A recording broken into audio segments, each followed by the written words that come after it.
Banjir tak juga surut, sejumlah kendaraan mogok akibat terobos banjir.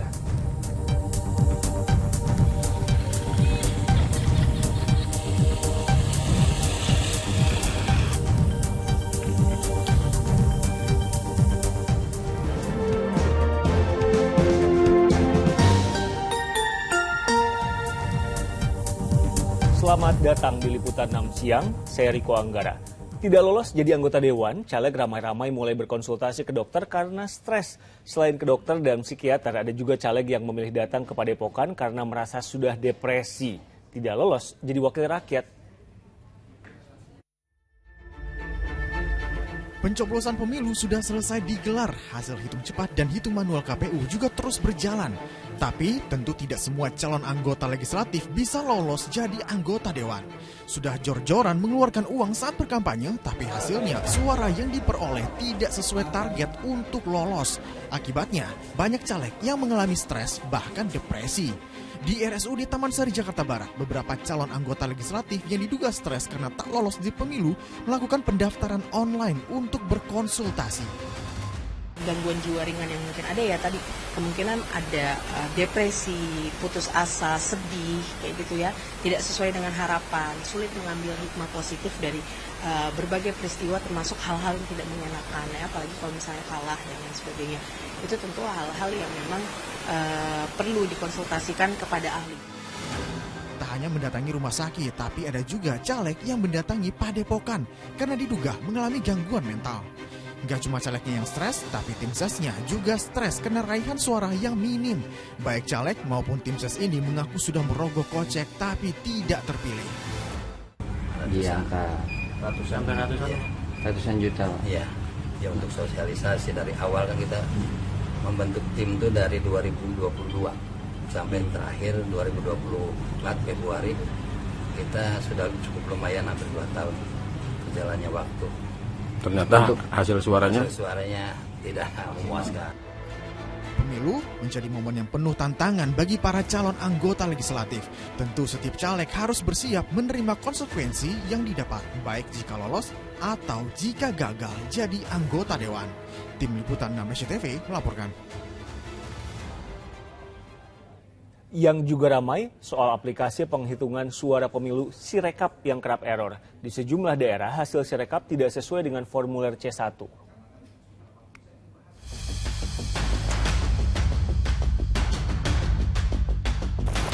Pemungutan suara pemilu usai, kini masyarakat ramai-ramai soroti rekapitulasi penghitungan suara. Yang jadi sorotan, aplikasi sistem informasi rekapitulasi pemilu Sirekap kerap kali error. Di Depok, Jawa Barat, hasil Sirekap tak sesuai dengan formulir C1. Selisihnya bisa mencapai 500 hingga 800 suara. KPU Kota Depok pun memeriksa kembali data rekapitulasi suara secara manual. Angka X itu terbaca 5 atau 8. Sehingga apabila ada misalkan dia hanya dapat kurang dari 100 kan harus disilang di depan X-nya. Nah itu terbaca oleh sistem menjadi angka 5 atau 8. Sirekap yang error juga menyebabkan rekapitulasi suara pemilu di Belah Batu, Gianyar, Bali dihentikan sementara. KPU Gianyar memerintahkan semua panitia pemilihan kecamatan PPK menghentikan rekapitulasi guna mencegah data di aplikasi tak sesuai dengan kenyataan. Informasi dari KPU, rekapitulasi di seluruh kecamatan diskor karena ada pembersihan aplikasi Sirekap sampai tanggal 19. 20 rencananya baru akan dimulai lagi rekapitulasi. Aplikasi Sirekap diciptakan Komisi Pemilihan Umum untuk mempermudah tahap penghitungan dan rekapitulasi suara pemilu, serta menghindari manipulasi suara. Namun Sirekap yang kerap error justru dinilai bisa dimanfaatkan untuk memanipulasi jumlah perolehan suara pemilu. Lalu apa solusinya? Tim Liputan SCTV melaporkan. Hasil real count atau penghitungan resmi Pilpres sudah mencapai lebih dari 70%. Apakah KPU akan mengumumkan hasil rekapitulasi suara lebih cepat? Calvin Tonggi di KPU. Calvin, bagaimana hasil real count sampai saat ini? Riko, data yang dapat kami himpun dari hasil real count per hari ini pukul 11 siang tadi ada setidaknya 582.000 dari 823.000 TPS yang berada di Indonesia. Ini artinya ada sekitar 70,72% atau lebih dari setengahnya perolehan suara sudah terinput datanya di KPU Republik Indonesia ini. Dan hasil perolehan calon presiden dan juga calon wakil presiden yang unggul diantaranya masih di pasangan Prabowo Subianto dan Gibran Rakabuming Raka dengan perolehan 58,34%. Kemudian disusul Anies Baswedan dan Muhaimin Iskandar dengan perolehan 24,35% dan dilanjutkan pasangan Ganjar Pranowo dan Mahfud MD di 17,31%. Sementara untuk hasil pemilihan legislatif ini ada 5 partai yang masih tertinggi, yang mana KPU memperoleh sebanyak 482.000 TPS atau sekitar 56,23%. Yang mana diantaranya ini ada di PDI Perjuangan dengan perolehan 15,71%, kemudian di Partai Golongan Karya atau Golkar di 14,2%. Kemudian Partai Gerindra 12,3%, PKB 10,9% dan Partai Nasdem 8,74%. Dan sampai saat ini KPU masih terus melakukan pengecekan secara berjenjang untuk rekapitulasi hingga 20 Maret 2024 mendatang. Dan belum ada kepastian mengenai akankah lebih cepat untuk mengumumkan hasil rekapitulasi, mengingat ini memang sudah memperoleh 70% suara. Dan masyarakat bisa mengawasi juga di perolehan suara di laman pemilu2024.kpu.go.id. Sementara itu, Riko, kembali ke Anda. Calvin Tonggi langsung dari KPU soal penghitungan resmi Pilpres. Presiden Jokowi meresmikan Rumah Sakit Pusat Pertahanan Negara Panglima Besar Sudirman di Jalan Veteran Jakarta. Presiden didampingi Menteri Pertahanan Prabowo Subianto dan ini adalah agenda kegiatan bersama Presiden dan Menhan setelah pemungutan suara yang menunjukkan Prabowo Subianto unggul dalam quick count atau hitung cepat. Bismillahirrahmanirrahim. Pada pagi hari ini saya resmikan Rumah Sakit Pusat Pertahanan Negara Panglima Besar Sudirman dan 20 rumah sakit TNI lainnya. Bukan gedung biasa, inilah RSPPN Panglima Besar Sudirman. Peresmiannya langsung dilakukan Presiden Jokowi yang didampingi Menteri Pertahanan Prabowo Subianto dan pejabat lain, termasuk mantan Menteri Kesehatan Terawan Putranto. Selain RSPPN Sudirman, Presiden juga meresmikan secara hybrid 25 rumah sakit TNI lain di sejumlah daerah. 5 diantaranya sudah beroperasi. RSPPN diharapkan bisa memenuhi kebutuhan sebagai rumah sakit rujukan seluruh prajurit TNI dan keluarganya, serta bermanfaat untuk masyarakat luas. Dengan integrasi BPJS Kesehatan dan Jamsostek, rumah sakit ini diharapkan dapat memberi pelayanan kesehatan yang terjangkau dan berkualitas bagi masyarakat luas. Tim Liputan 6 SCTV melaporkan. Jadi di acara peresmian rumah sakit tadi, Presiden menanggapi hasil pertemuannya dengan Ketua Umum Nasdem Surya Paloh semalam. Menurutnya, itu baru langkah awal. Lalu apakah ini bisa jadi sinyal koalisi? Minggu malam, istana kehadiran tamu yang menyita perhatian publik. Ketua Umum Partai Nasdem Surya Paloh menemui Presiden Joko Widodo. Siapa yang mengundang dan siapa yang diundang masih menjadi tanda tanya. Yang pasti, pertemuan ini penuh pesan tersirat karena dilakukan saat proses penghitungan suara Pilpres masih berlangsung. Hari ini, Presiden Jokowi menanggapi pertemuan itu. Ini baru awal-awal. Nanti kalau sudah final, nanti kami sampaikan. Tapi itu sebetulnya saya itu hanya menjadi jembatan. Yang paling penting kan nanti partai-partai lah. Partai-partai. Jembatan untuk semuanya. Saya ingin menjadi jembatan untuk semuanya. Karena urusan apa itu urusan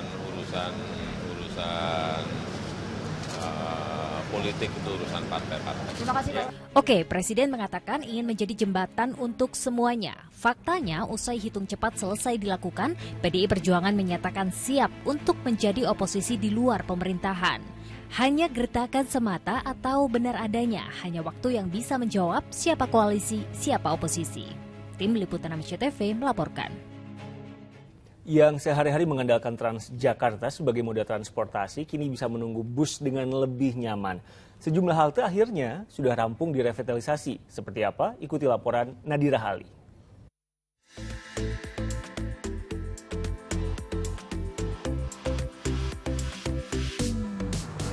ada kabar gembira nih buat Anda pengguna transportasi publik karena sudah ada 9 halte yang baru saja direvitalisasi tentunya untuk kenyamanan para penumpang. Nah, kira-kira 9 haltenya apa aja ya?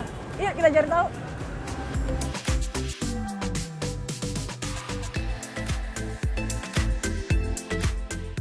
Salah satu yang sudah direvitalisasi yaitu halte Masjid Istiqlal. Nah, ini fasilitasnya ya, saya sebutin. Satu, ini tempat duduknya bentuknya sudah lebih panjang sehingga bisa lebih banyak lagi menampung para penumpang. Karena halte ini selain dipakai untuk angkot Jaklingko juga digunakan untuk, nah ini nih, Transjakarta khusus wisata. Jadi banyak penumpang yang datang untuk berwisata baik ke Kota Tua maupun ke Monas. Nah, selain itu juga dari lampunya ini sudah menggunakan jenis neon sehingga ini lebih cerah lagi karena dulunya ini redup ya. Dan juga dari plafonnya ini jenisnya juga sudah kayu, lebih estetik lagi ya, lebih eye catching lagi. Nah juga atapnya ini tadinya suka bocor, nah sekarang udah nggak bocor-bocor lagi. Nah salah satunya juga nih yang paling eye catching, paling menarik adalah ini nih, latar yang berornamen aksen budaya yang sebelumnya tidak digunakan tapi sekarang dipasang. Jadi pembeda dari halte sebelumnya. Nah selain halte Masjid Istiqlal ada beberapa halte lagi nih yang sudah direvitalisasi dan saya penasaran nih apa aja? Yuk ikutin saya.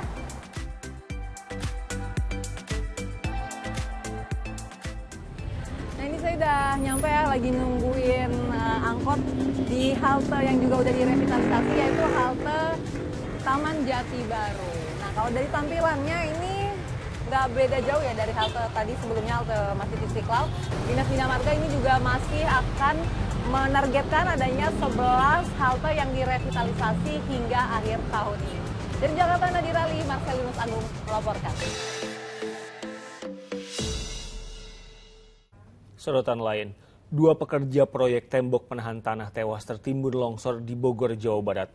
Longsor susulan berpotensi terjadi akibat kontur tanah yang labil.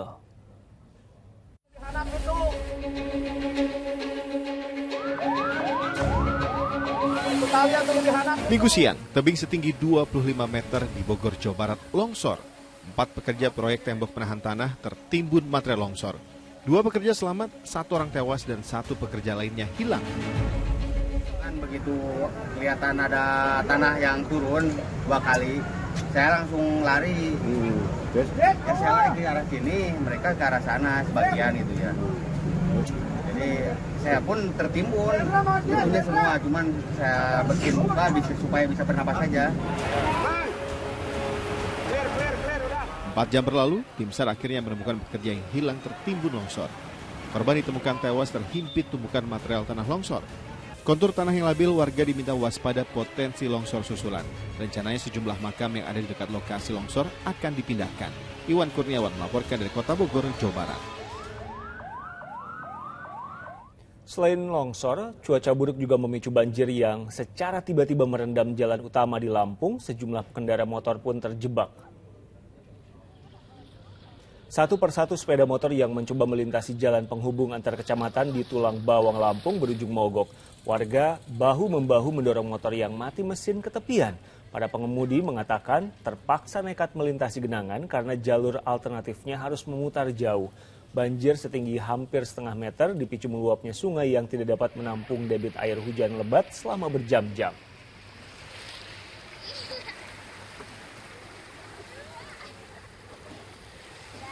Yang juga penting jadi perhatian adalah harga bahan pokok yang masih mahal. Pasar murah di berbagai daerah diserbu warga. Warga berdesakan antre membeli beras dalam operasi pasar murah beras medium Kota Salatiga. Antrean panjang terjadi sejak pagi. Warga menyerbu pasar murah untuk membeli beras 5 kg dengan harga Rp52.000. Jauh lebih murah dibandingkan di pasaran yang mencapai Rp78.000 per 5 kg.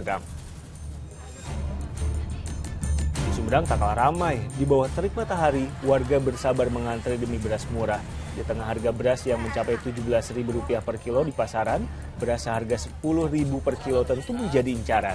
Agar terbagi rata, warga hanya diperbolehkan membeli maksimal 10 kg beras. Operasi pasar murah di Kota Bandung membludak. Demi beras dengan harga miring, warga memadati operasi pasar sejak pagi. Antrean memanjang hingga keluar kantor kecamatan setempat. Warga mengatakan terbantu dengan operasi pasar murah karena harga beras tidak kunjung turun.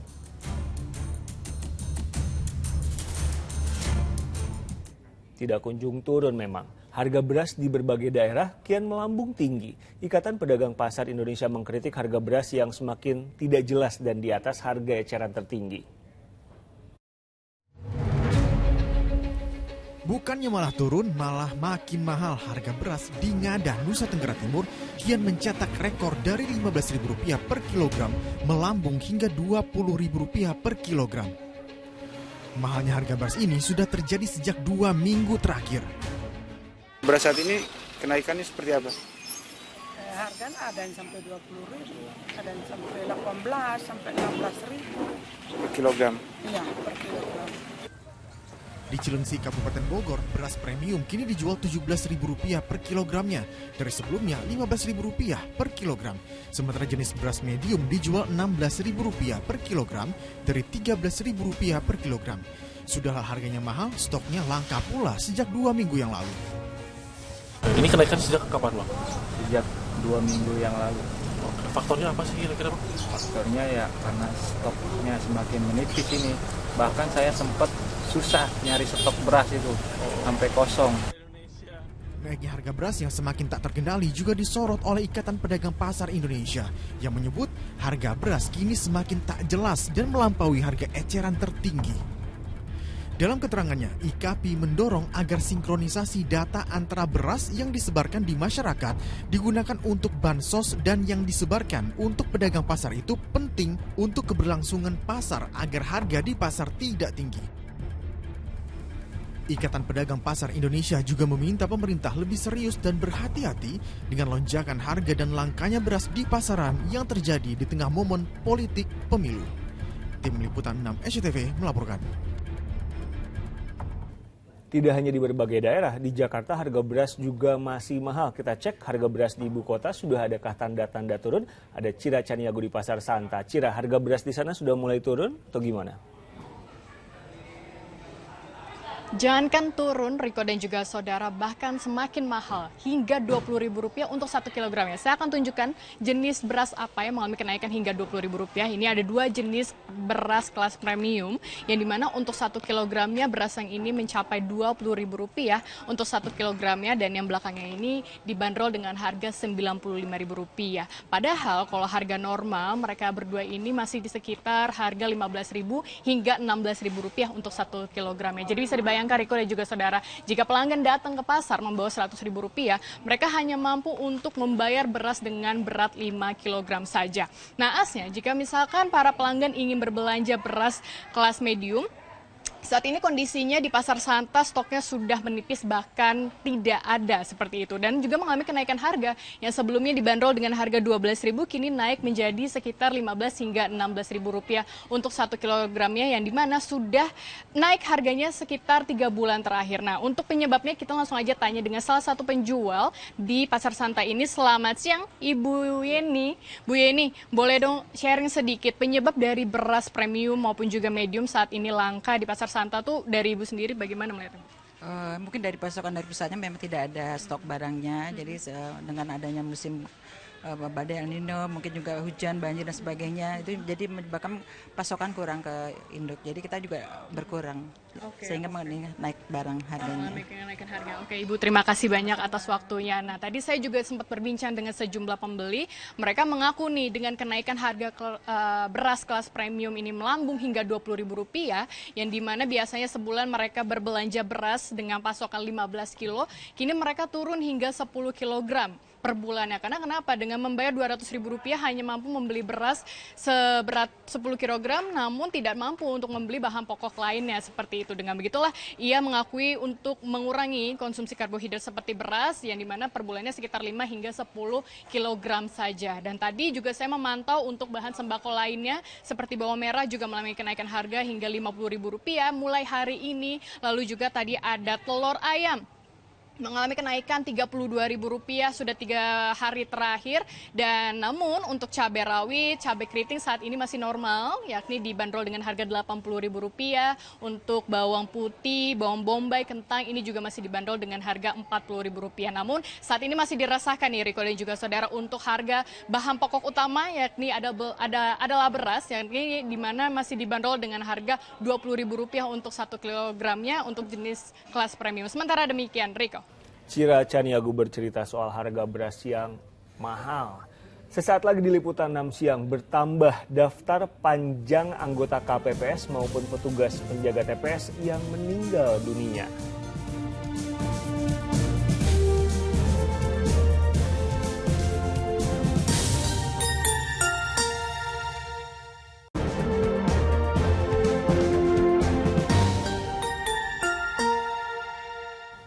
Musim hujan belum usai, banjir masih terjadi di mana-mana. Di Banten bahkan membuat hewan-hewan terseret arus.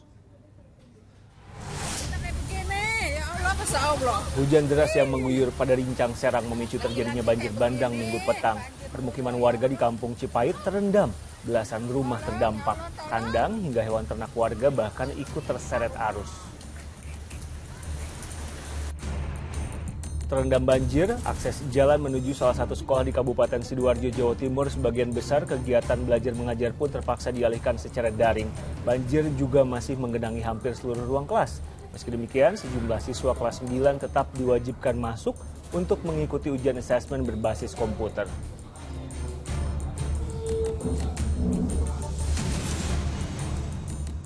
Kebakaran melanda permukiman padat penduduk hingga menghanguskan 98 rumah warga.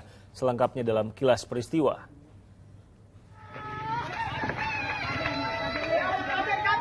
Warga kampung Pegat Bukur, Sambaliung, Berau seketika panik melihat kobaran api menghanguskan permukiman mereka. Warga sontak menyelamatkan diri sambil membawa harta benda yang bisa diselamatkan. Kencangnya tiupan angin membuat kebakaran cepat merambat. 98 rumah warga ludes, lebih dari 200 warga kehilangan tempat tinggal. Tabrakan antara truk tronton dengan truk box pengangkut cincau di Jalan Raya Bandung, Cirebon, Sumedang mengagetkan warga yang sedang tertidur. Saat dilihat, salah satu truk sudah dalam keadaan ringsek, sementara sopir truk pengangkut air mineral terjepit di balik kemudi. Kecelakaan diduga akibat sopir truk pengangkut air mineral mengantuk hingga kemudi melenceng ke arah berlawanan.